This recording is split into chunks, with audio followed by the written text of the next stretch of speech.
Bismillahirrahmanirrahim. Assalamualaikum warahmatullahi wabarakatuh.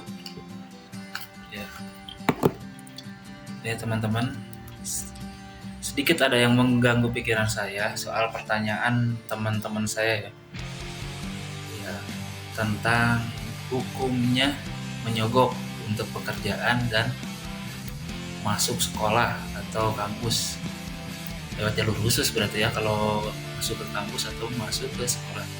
Apa hukumnya?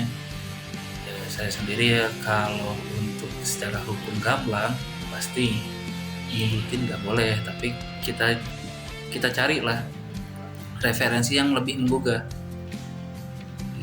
Sekarang ini lagi bulan Juni, kalau bisa dibilang ini akhir semester, dan untuk wilayah pendidikan sekarang itu lagi masanya pencarian siswa atau mahasiswa. Kemarin ada teman saya yang curhat tentang adiknya yang gak diterima di suatu kampus, ya, padahal udah melewati tes, udah wawancara, tapi adiknya gak diterima. Gak tahu alasannya apa. Pasca gak diterima, selang sehari 2 hari ada yang nge-DM adiknya, nawarin.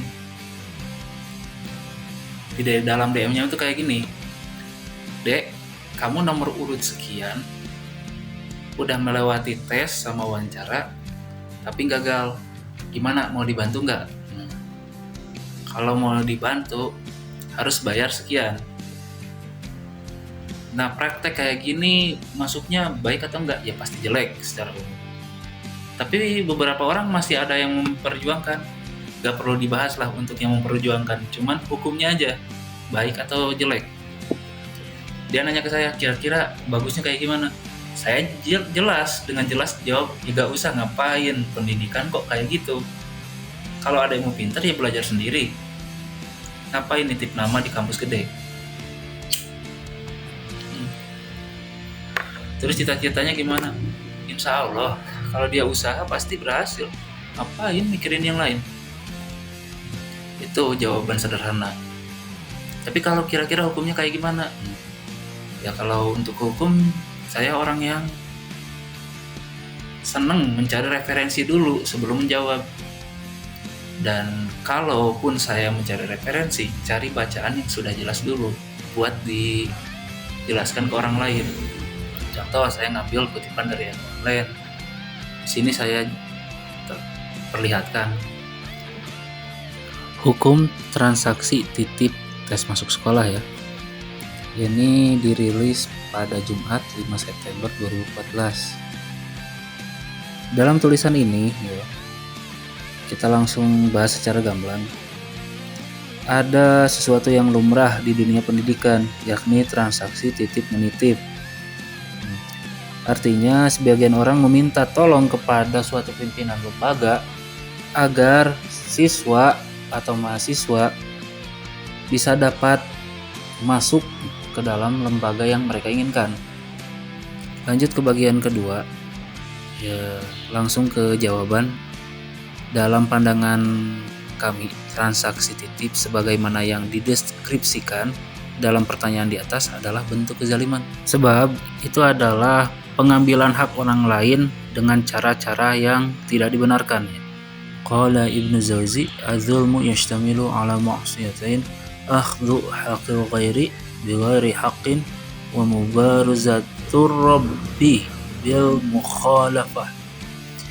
Dari Ibnu Az-Jauzi berkata bahwa kezaliman itu memuat dua maksiat, yaitu mengambil hak orang lain dengan tanpa hak dan melawan Allah dengan cara menentang atau perintah dan larangannya. Dari Abdul Rauf Al-Manawi, Faidul Qadir, Bayrut, Dar Al-Kutub Al-Ilmiyah, cetakan ke-1, 1415 Hijriah, 1994 Masehi, juz 3 halaman 164. Nah, ini referensinya ya. Ada juga hadis qudsi ya, tentang mengharamkan kezaliman ya. Wa an Abi Dzar radhiyallahu an Nabi sallallahu alaihi wasallam fima yarwi an rabbi qala ya ibadi inni haramtu zulma ala nafsi wa ja'altuhu bainakum muharraman fala tadzalamu. Rawahu Muslim, dari riwayat hadis Muslim ya. Allah bersabda, hai hamba-hambaku, sungguh aku mengharamkan kezaliman atas diriku dan telah aku jadikan kezaliman sebagai sesuatu yang diharamkan di antara kalian. Karenanya jangan kalian saling menzalimi. Hadis riwayat Muslim. Selanjutnya, mengenai pertanyaan yang kedua, mengenai batas-batas transaksi titip yang diperbolehkan, maka di sepanjang transaksi titip dilakukan untuk menegakkan kebenaran dan menolak kebatilan, maka tidak haram. Oh, ternyata jika transaksi itu dilakukan untuk membela kebenaran atau keadilan, tidak diharamkan. Misalnya ya, ketika ada anak yang memang berkualitas dan bisa lulus tes, dan jika dibiarkan bersaing dengan yang lain yang tidak berkualitas, bisa tidak diluluskan, dalam konteks ini maka diperbolehkan. Demikian jawaban yang disampaikan, semoga bermanfaat. Oh, ini dari penulis yang Mahbub Maafi Ramdan. Terima kasih ya penulis ya. Dalam tulisan barusan ya, ada dua perkara ya soal titip menitip atau transaksi. Pertama, yang jelas-jelas tidak diperbolehkan. Yang kedua, diperbolehkan dengan syarat. Nah, ini syaratnya agak berat. Menegakkan kebenaran. Nah, masalahnya ini benarnya kayak gimana ya? Ya cobalah kalian kasih saya referensi atau bacaan yang lain soal hal ini ya. Kalau ada yang punya buku atau rekomendasi, silahkan kasih. Mau DM lewat akun ini silahkan, atau minta dibacakan juga bukunya atau kitabnya, silahkan. Ya cukup sekian lah dari saya. Kurang lebih mohon maaf ya.